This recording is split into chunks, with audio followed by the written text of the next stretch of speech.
All right. Welcome back, everybody. Kelvin and I are excited to be back today.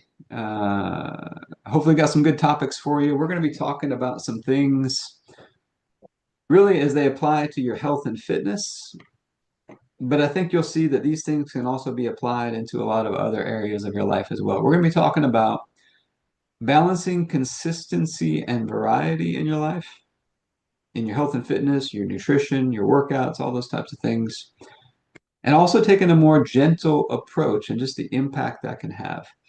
And so, one of the things that we talk about often, we were just on a call with some of our coaching people, and we were talking about balancing consistency and variety. For example, in your health and fitness and your nutrition, you need to consistently show up and eat, healthy meals, but you also need variety in there. And so we talked about what does that look like? It looks like, you've got a consistent template where you're creating a balanced plate of food, but you're mixing up what's on that plate. Maybe it's different types of fruit, different types of vegetables, different types of proteins, different types of carbohydrates, different mixtures of them. In your workouts, you need to consistently show up and put in the work, do the workouts. And there's, for example, when we train people in the gym, there's a consistent template that we use, a consistent framework as far as how to order, how to structure the workouts. But inside of that structure, there's a lot of room for variety. There's different exercises, there's different repetition ranges, there's different tempos of how you lift the weights. There's all kinds of different ways to create variety.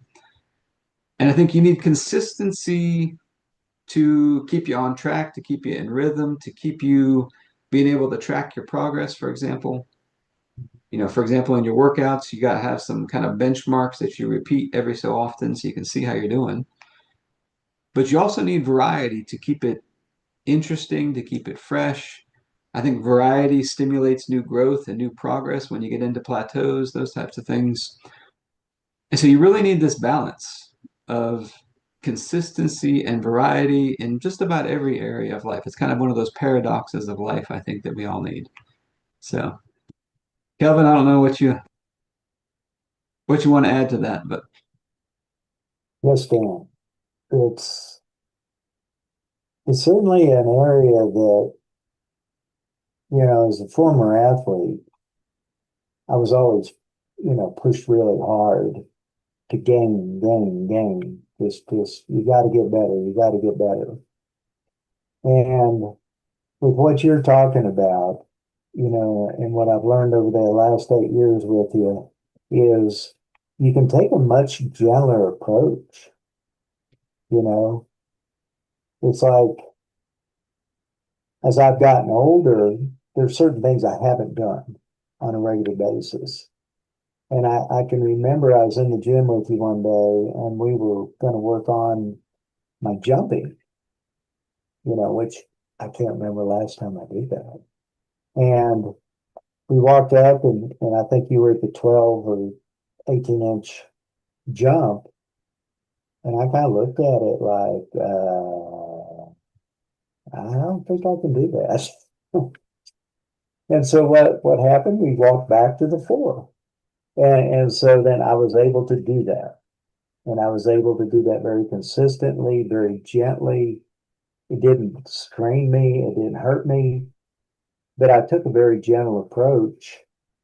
And then what had happened, man, over about a 6 week period, I was up to 18 inches mhm. without pain, without issue. And it was just that time, it was consistent. We were doing these on a regular basis, and I found myself getting better and things were not hurting. And so I started applying a lot of that to everything I did was just back up and pump. Yeah. And then I started watching the same things happen in these other areas of lifting, whether it was curls or bench or deadlifts or squats or anything. I just really backed up. And then that way, I really wasn't sore. I was being very consistent, and then I was making gains further than I thought I was going to make. Hmm. Yeah, you're bringing a couple things to mind. Number one, I always think of with people's fitness and their movement, we want to restore the ability to move like a kid. It's one of the things we're after. So you think about Kelvin said, I didn't know the last time I had even tried to jump. And a lot of people will say, well, I don't need to jump for anything. I said, well, you never know what a day might bring. You might need to jump over something one day.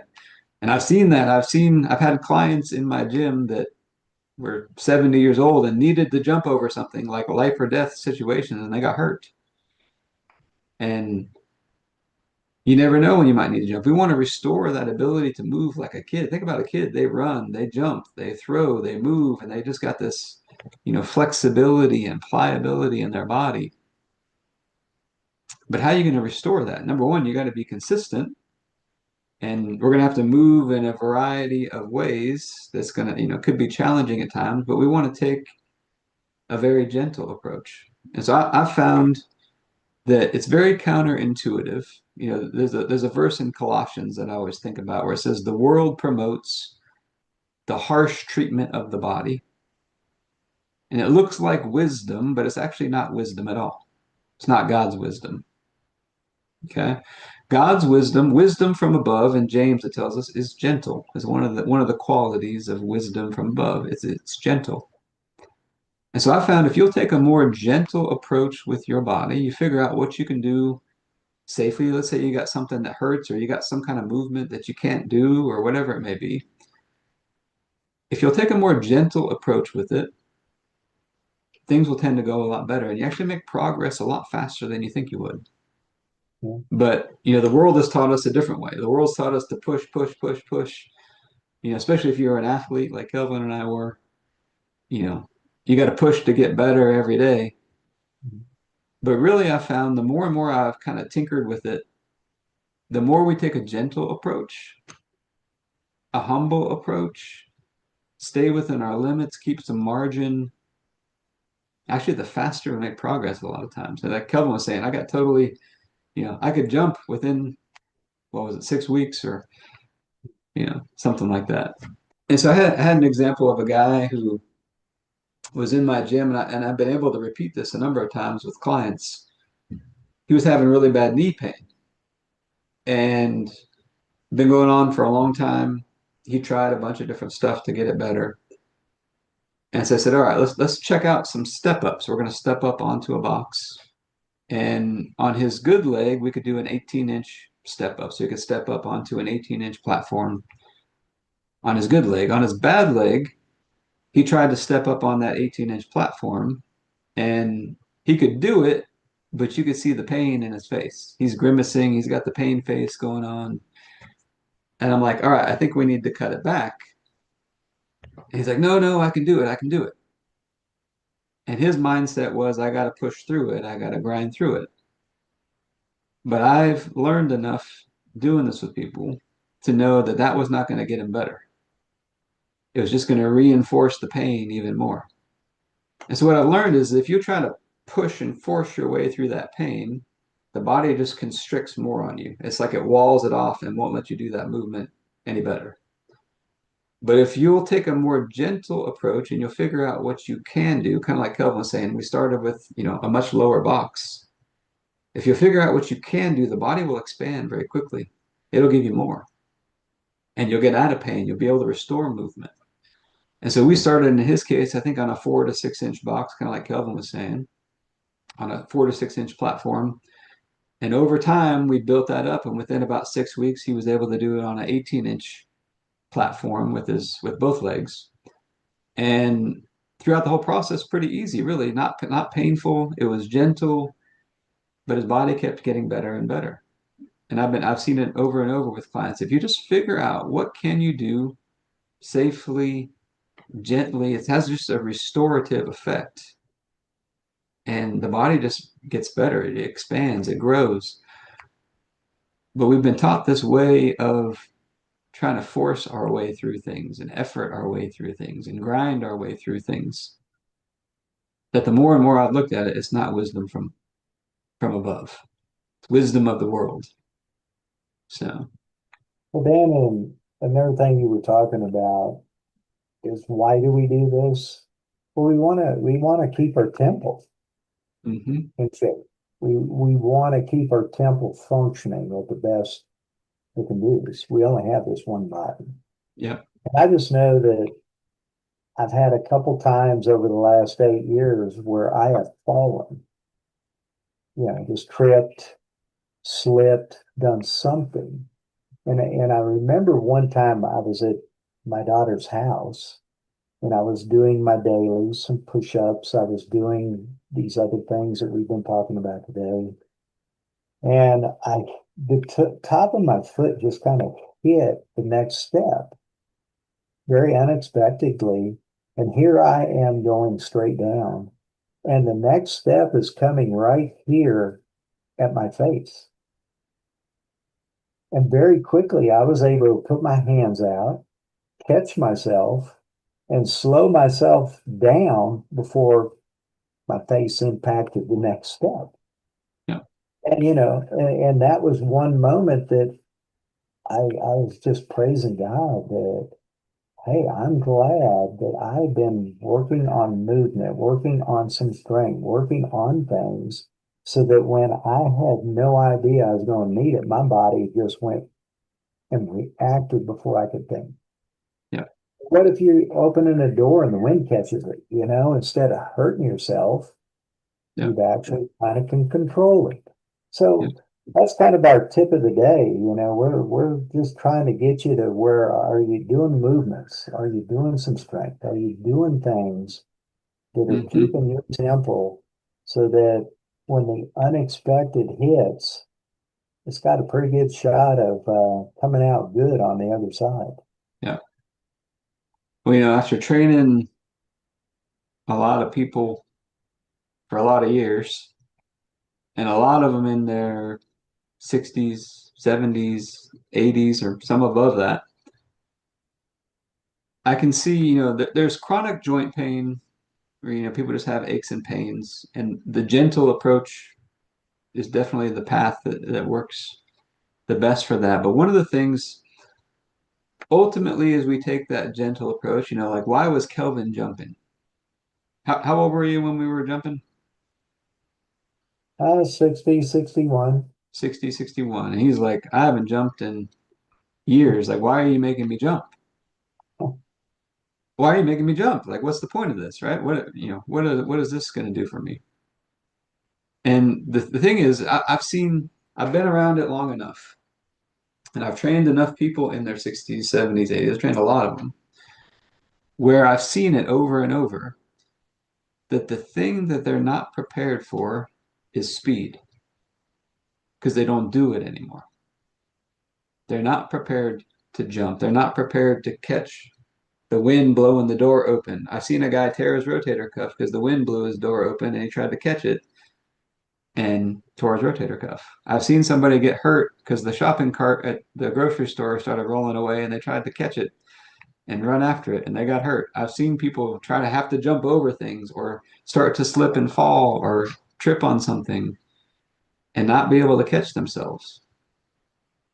I've seen these things a lot. You have to continue to prepare to move fast. The Bible said, you never know what a day may bring. Not to generate fear, but if you're training and preparing, it's just a reality of life. We want to continue to restore those abilities. And people stop doing them. People stop, running fast. They stop jumping. They stop catching things. They stop throwing things. And, we used to have a day at our gym where we call it Play Like a Kid Again Day, where we want to work on restoring those movements. And I think the more you can move like that, it's also protective in that I think you'll have less of the chronic pains as well because you can move well. Mhm. Um, I know we weren't planning to talk about this part today, but it's kind of Yeah, interesting where we go. yeah.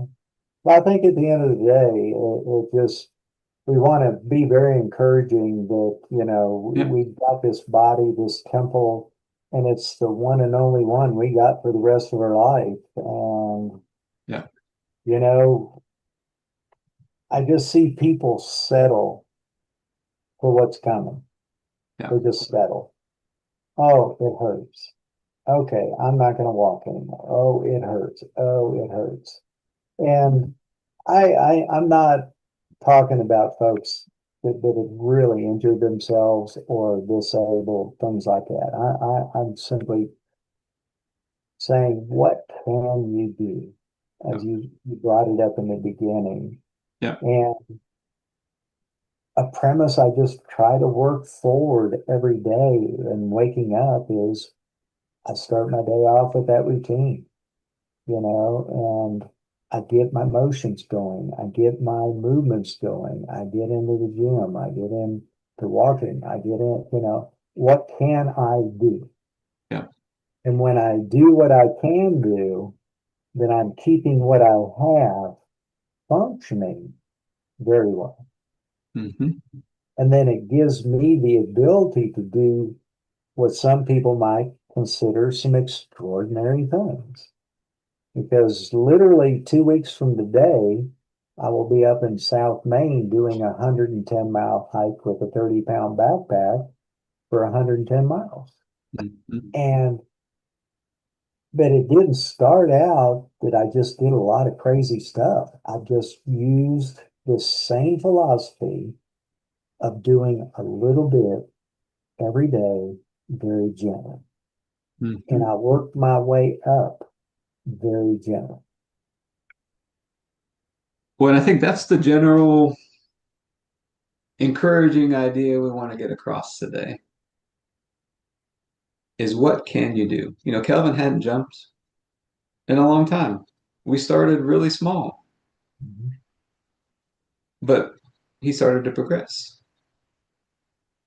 He figured out what can you do? Some people will say, well, I haven't worked out, I haven't done this and this, or I don't have time, or there's 100 reasons why you can't do something. But if you figure out what can you do, this hurts. Okay, well, what can you do?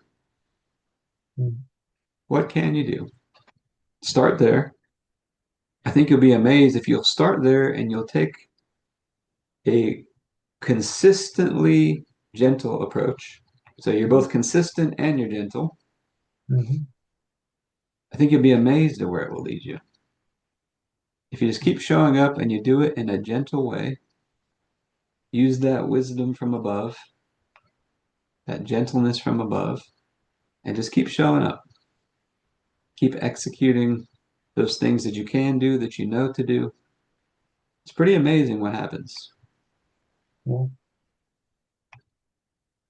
absolutely, Dan. And this Yeah, is the day the Lord has made. We're going to rejoice and be glad in it. that's right. That's right. Well, if this has been helpful for you guys today, we're trying to get these videos out to more people. So if you could like it, subscribe, share it, any of those things would be helpful for us. Leave us a comment if it's helpful for you, and that'd be a good encouragement for us. And we hope this has been helpful for you today. If you'd like to learn more about, we got some programs on bigger picture health. If you'd like to learn more about those, you can go to abundantlifetrainingcenter.com as well. Find more information there. But Kelvin, I appreciate it. Hey, thank you, Dan. Yep. Y'all have a good day.